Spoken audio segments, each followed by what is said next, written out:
We are digging into the Marilyn Manson defamation case one bite at a time, and we are starting by looking at this complaint. And so far, the accusations that have been made in this complaint are absolutely wild. Let's get into it. Hey everyone, welcome to Legalbytes. If you're new here, my name is Alita. I'm a lawyer licensed in California and DC, and on this channel, we explain the law one bite at a time. So in our journey of going into this whole sort of cluster of cases involving Marilyn Manson and this subject of DV accusations, we are going to first start by getting into the defamation case. I say defamation case because it's a lot easier of a label, even though it seems to me by looking at this complaint that it's more about a slightly different tort. Although defamation per se is one of the allegations in this case, it seems to me that it's more about a tort called intentional infliction of emotional distress, or IIED for short, because holy cow, that is a long phrase of words. Now, I've said before that this case is a little similar to the Depp v. Heard case, and as we go through the allegations in this complaint, you will find out exactly why. But before we get into that, here's a quick word from this video's sponsor. This video is brought to you by Skillshare. Skillshare is an online learning community with thousands of online classes and members across 150 countries who come together to find inspiration and take the next step in their creative journey. What I like about Skillshare is that it's a relaxing way to unwind, invest in yourself, and test out some new specific skills that you've always wanted to improve or try out, but didn't really know where to start. And across the broad spectrum of classes available, you can find some that will match your goals and interests. The classes can be really short and to the point, which is great when you're a busy person. For my part, I'm really enjoying Skillshare's classes on business and entrepreneurship as I work to grow my own legal education business. For example, I recently learned from Mike Vardy's class, Productivity Habits That Stick, using time theming, the strategy of time blocking certain similar tasks so you can accomplish them on specific days rather than scattering them throughout the week. It's all ad-free, and there are new premium classes that are added each week. And the entire catalog is now available with subtitles in Spanish, French, Portuguese, and German. And the first 1,000 people to use the link in the description below will get a free 1-month trial of Skillshare. So be sure to check that out below. And thanks again to Skillshare for sponsoring this video. Now, I've said before that this case is a little similar to the Depp v. Heard case. And as we go through the allegations in this complaint, you will find out exactly why.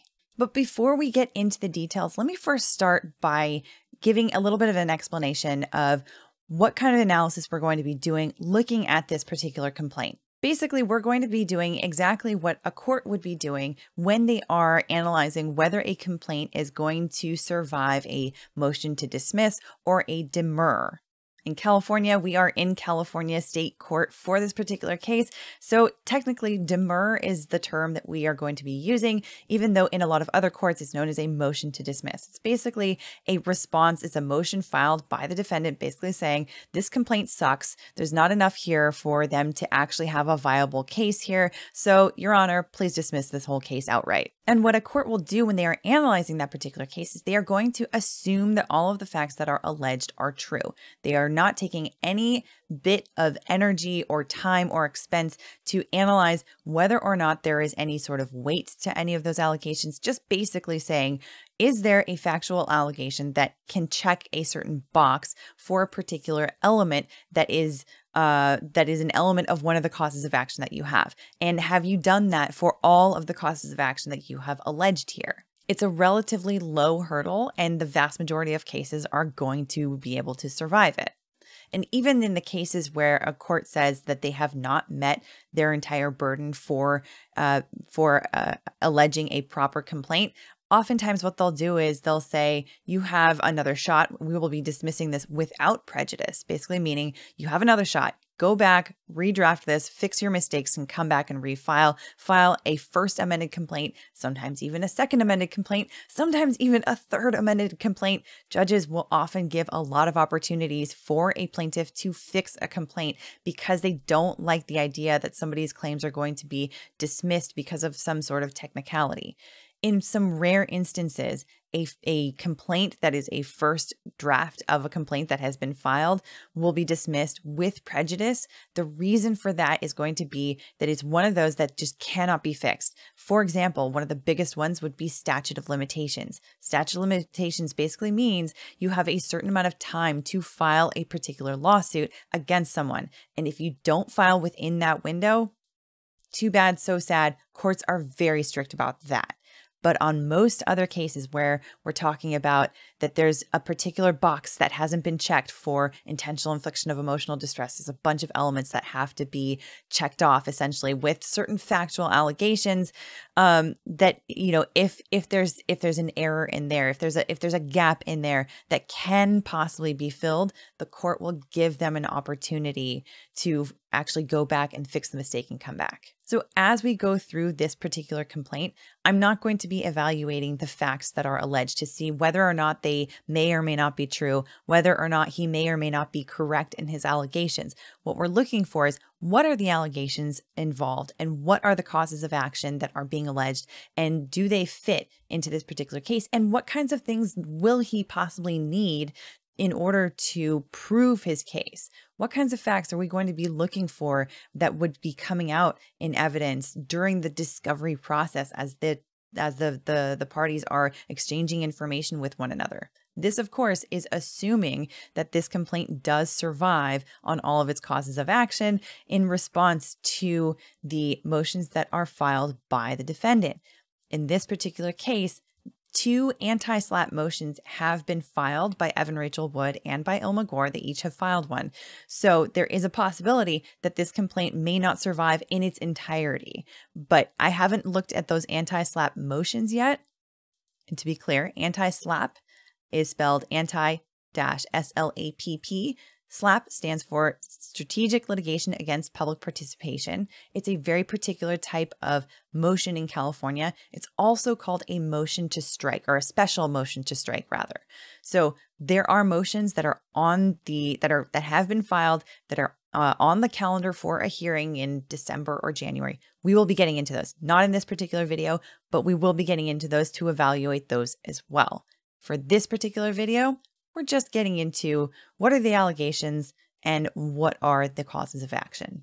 So before we get into the details, let me just list off the 4 causes of action that Marilyn Manson has alleged here. First off, we have, as I mentioned before, intentional infliction of emotional distress, basically meaning Evan Rachel Wood and Illma Gore did things intentionally to cause him emotional distress. And ultimately what happened was he did actually suffer from emotional distress, and that it probably is causing him issues to this day. The second cause of action is defamation per se. We are very familiar with defamation per se at this particular point. We'll get into the elements of that as well. The third one is the violation of the Comprehensive Computer Data and Access Fraud Act, also known as the California Penal Code Section 502C and 502E1.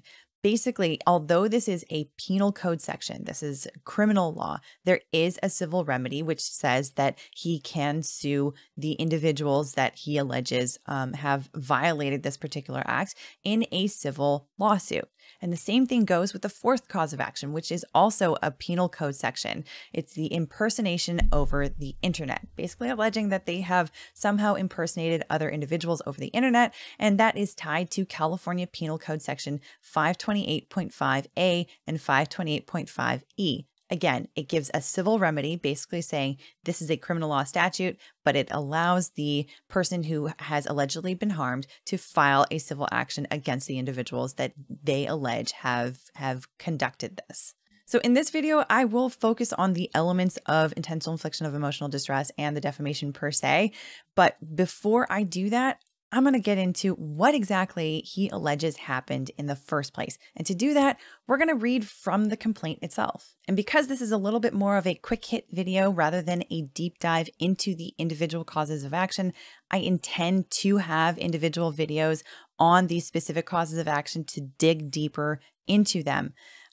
First, what we'll do is we'll read from the introduction section of this complaint because it gives a pretty good overview of what the allegations actually are. So let's get into it. Paragraph 1 says, this action arises from the wrongful and illegal acts done in furtherance of a conspiracy by defendant Evan Rachel Wood and her on-again, off-again romantic partner, defendant Ashley Gore, aka Illma Gore, to publicly cast plaintiff Brian Warner, professionally known as Marilyn Manson, as a and abuser.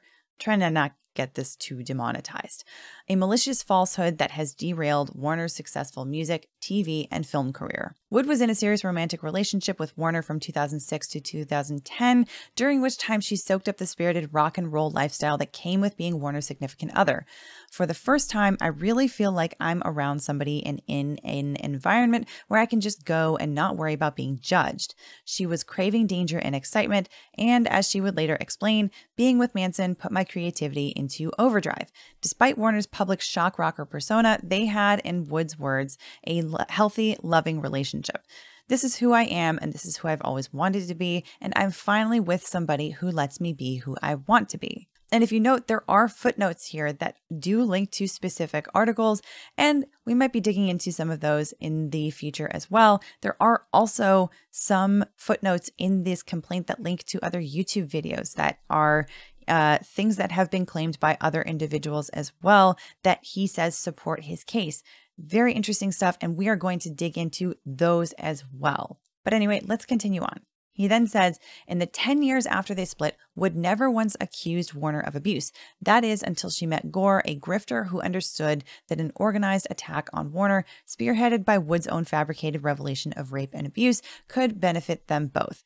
With Gore's help, Wood could be rebranded from someone who still might best be known for dating Marilyn Manson a decade ago into an outspoken standard bearer for victims of domestic violence, or SA, thereby absolving her reputation for having a wild past and her embarrassment for having been in a long-term relationship with Marilyn Manson. To that end, for at least the last 2 years, Gore and Wood have secretly recruited, coordinated, and pressured prospective accusers to emerge simultaneously with allegations of and abuse against Warner, and brazenly claimed that it took 10 or more years to realize their consensual relationships with Warner were supposedly abusive. Okay, interesting. This idea that it took them 10 years to realize. It was interesting that in the last paragraph, he did say that for at least 10 years, or for 10 years, she did not come forward with any kind of accusations against him. It is one thing to say that a DV survivor or an alleged DV survivor took 10 years to come forward with their claims against someone, because of the fact that oftentimes there is a lot of control. There's a lot of fear that even when that person is out of the relationship, that oftentimes they will still be sort of mentally or emotionally locked down in a lot of ways from speaking up and coming forward with their allegations against the individual that is the alleged perpetrator, you should say.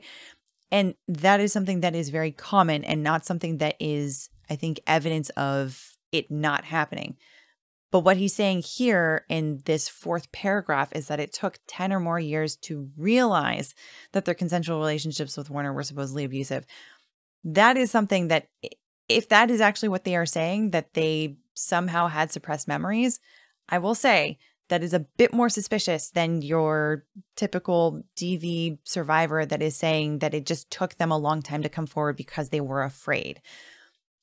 Usually what happens, my understanding anyway, and anyone can correct me on this if that is not their experience, because I also don't want to be painting broad brushstrokes for DV survivors. I said the same thing in the Depp v. Heard case, and I will say the same thing in this particular case as well.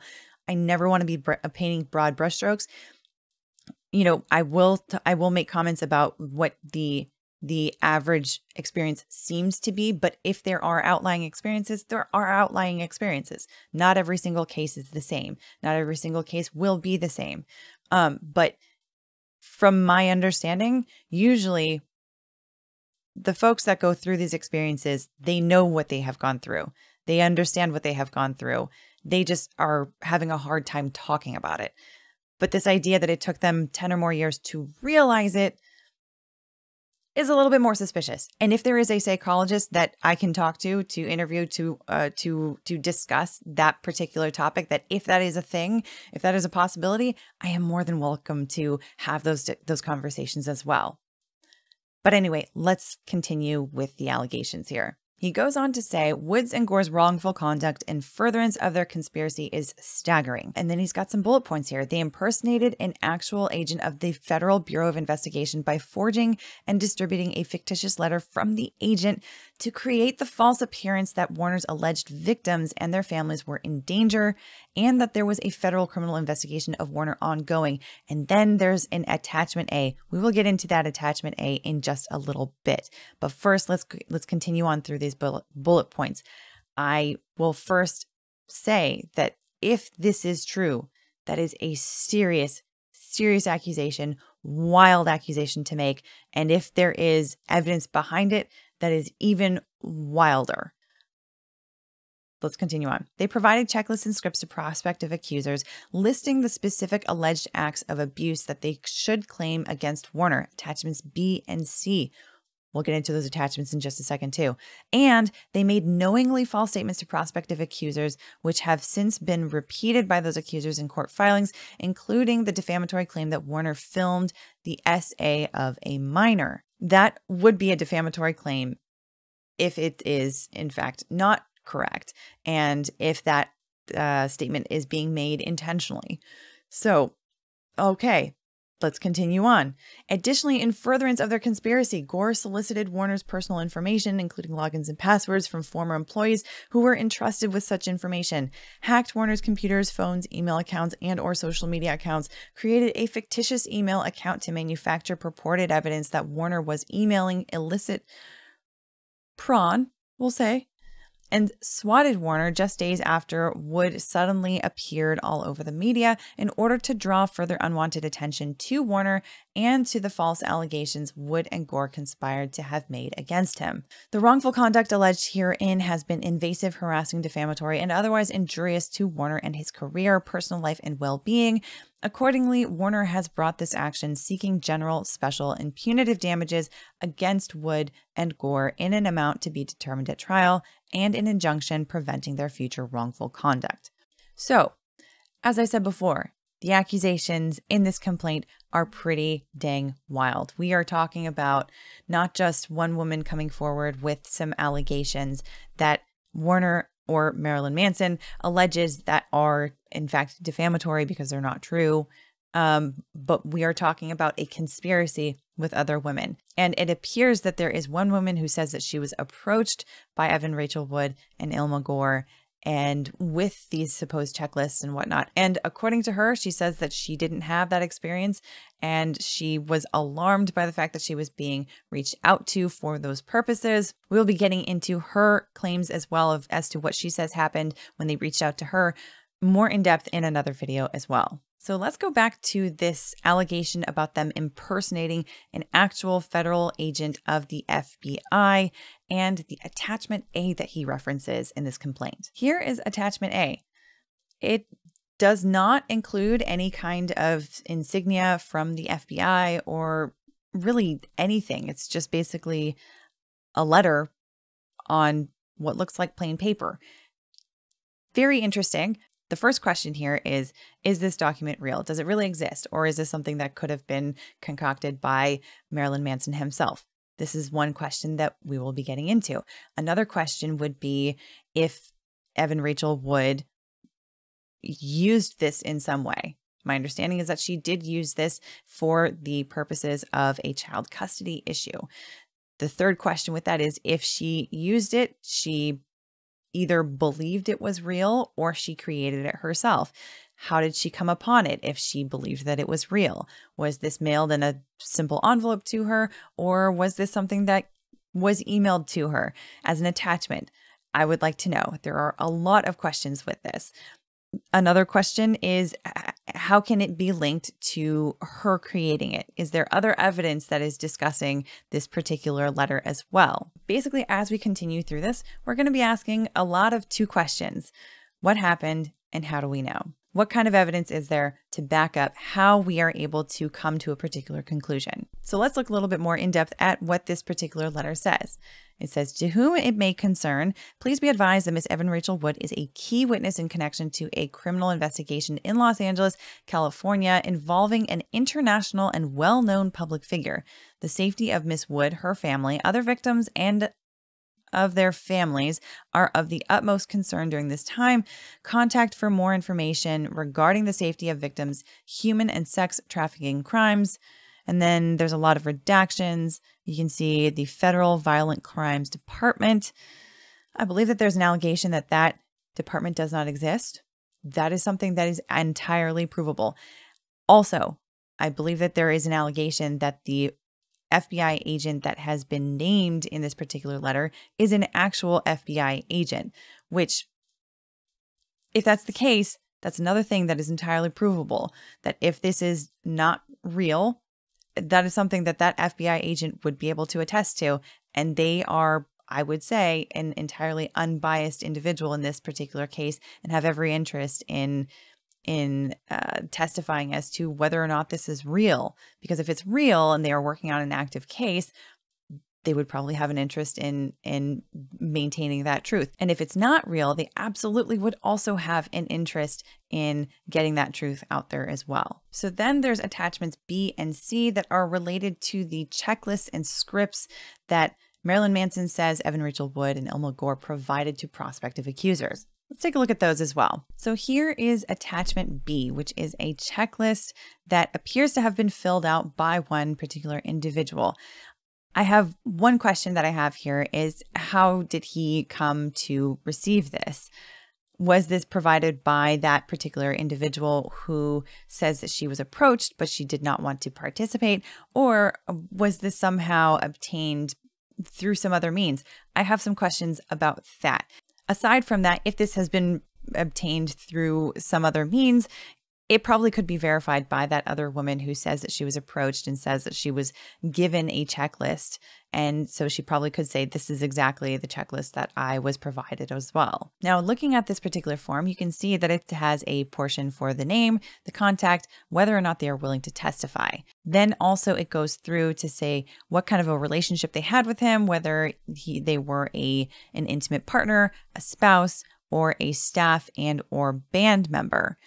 Goes on through to say what kinds of things they allege that he did. And it's very interesting to me because on the one hand, it could just be a way of identifying and organizing and sort of arming themselves, knowing that they are coming forward against someone who has a following, who has a lot of people who could possibly protect him. That could very well be. And so maybe they are thinking, we need to have our ducks in a row before we come forward because, you know, a lot of things can come at us and we need to make sure that everyone that has had these same experiences is going to be at least protected by the consistency that we are all maintaining with our stories. We're not changing anything. We are just simply identifying one another so that we can all hold steady, if that makes any sense. On the other hand, this could also very well look like someone that is saying, here is a menu of allegations that you can make against this individual,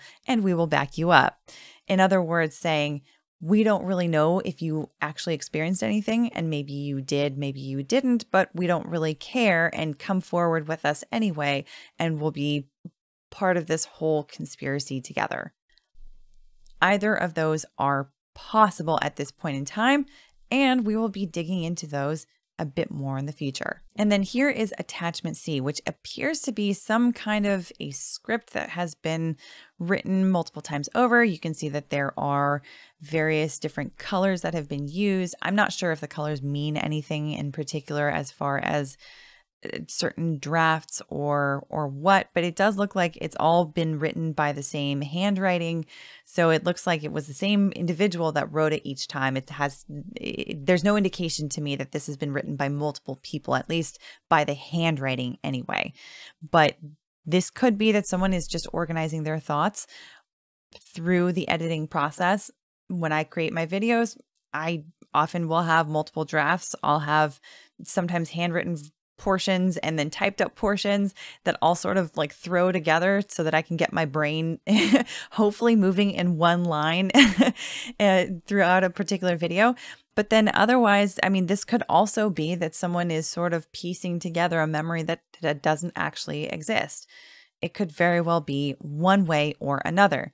I also have questions as to how this was obtained as well that I'm sure will come to light throughout this litigation as well. So those are the basic factual allegations. And as I said, impersonating an actual FBI agent, if true, is a wild accusation and a wild thing to do, I should say, not just an accusation, because if we're talking about if it's true, if it is the case that there has been a concoction of a story having to do with FBI investigations and things like that that is not actually real, then this would make this a crazier case than Depp v. Heard even. And at the same time, this allegation of conspiracy by multiple women saying that they came forward, that they all had this sort of same thing that happened to them with similar repressed memories. If they all have this claim that they went through these experiences and they were walking around for 10 or 15 years or 20 years or however many years and saying that they all sort of had this awakening at the same time, that's a little bit suspect. It is, because while memories could potentially be suppressed, I'm not a psychologist, so I'm not going to just dismiss a claim like that outright without talking to someone who is an actual expert in that kind of a thing. I would venture to guess that it is possible that someone could have a repressed memory that could be triggered. But this idea that multiple women may have had that same sort of repression and they all sort of like awoke at the same time, it does feel a little bit like War of the Worlds, that like all of a sudden all of the aliens came out of the earth and started running around the earth and killing everyone.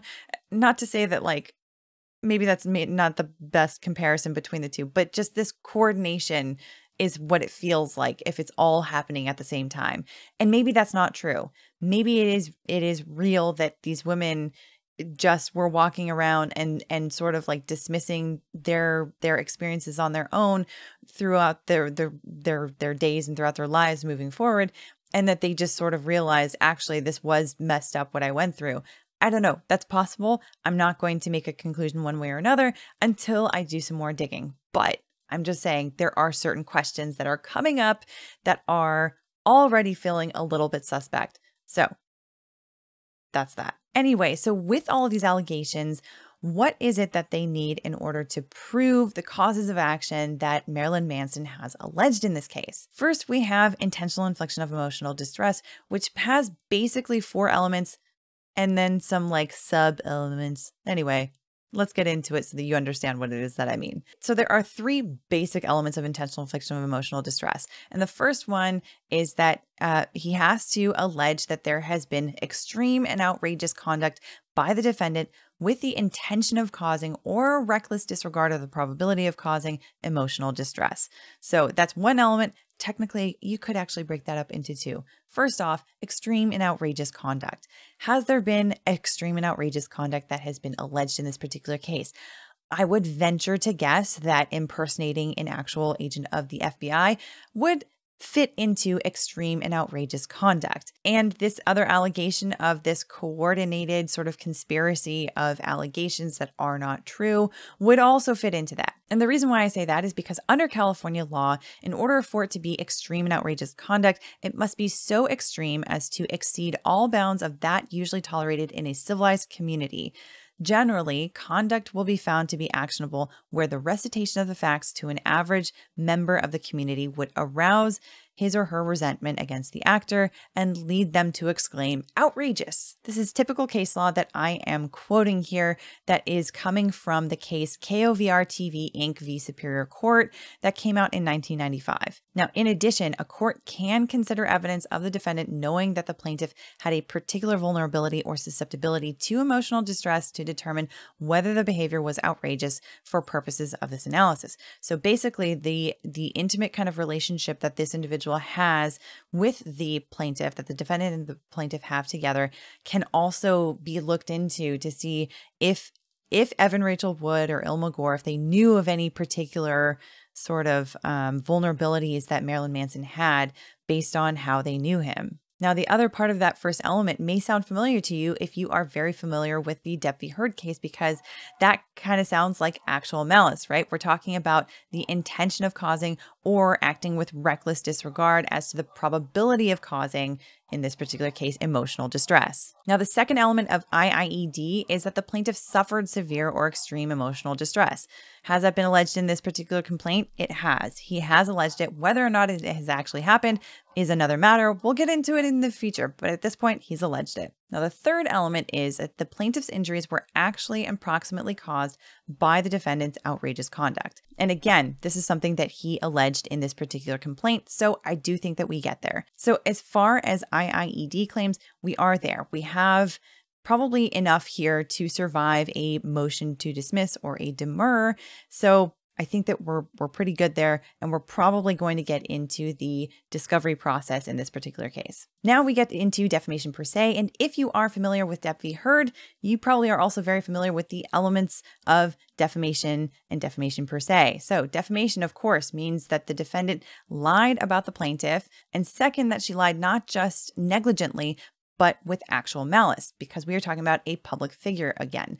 Of course, actual malice meaning that she lied knowing that what she was saying was a lie, or with reckless disregard as to the truth or falsity of that particular statement. Of course, the third element is that the lie was made to at least one other individual. And then, of course, damages, that he was harmed, his reputation was harmed as a result. Now, because we're talking about defamation per se here, just like with Depp v. Heard, what Manson is alleging here is the allegation that the lies are so bad. They are so bad. They have even a criminal element in this particular case, having to do with SA of a minor, things like that, that the allegations are so, or the lies are so bad that the court is going to assume that the reputational harm is there. So he doesn't even necessarily have to prove damages, assuming that the court agrees that this is properly a defamation per se case. Then he wouldn't even have to prove damages because the damages would be assumed. But like in Depp v. Heard, most likely if this did go to trial, I would anticipate that they probably would want to introduce those numbers anyway, just because it's helpful to a jury to continue to come to their side, essentially. So in this particular case, he has alleged that there were lies that have been told about him, and that they were done with actual malice, and that they were made to third parties, multiple third parties, in a lot of different ways, in a lot of different respects, and that he has caused, or that he has been caused to have reputational harm as a result. So as far as meeting those particular elements are concerned, I think we're there. The one question is, what is in those anti-SLAPP motions that have been filed by Evan Rachel Wood and by Illma Gore in order to try to dismiss this particular claim? We will have those in another video that we will be getting into in the coming weeks for sure. So for my part, already there are some serious questions about what has actually happened here. I am not making any conclusions, but I have a lot of questions, which will require a lot of digging before we get into any sort of conclusions here. But what do you think? Looking at the allegations in this particular case and looking at the elements of IIED and defamation per se, what do you think? Do you have any particular biases going into this case that you are aware of, that you are going to try to set aside in this case to examine the facts? Let us know in the comments down below. Otherwise, I hope you found this interesting, or at least informative, and if you did, I would love it if you could hit the like button. It does help us with the YouTube algorithm gods. And if you haven't done so already, be sure to hit the subscribe button and the notification bell so you can find out when the next video is uploaded right here on this channel. See you in the next video.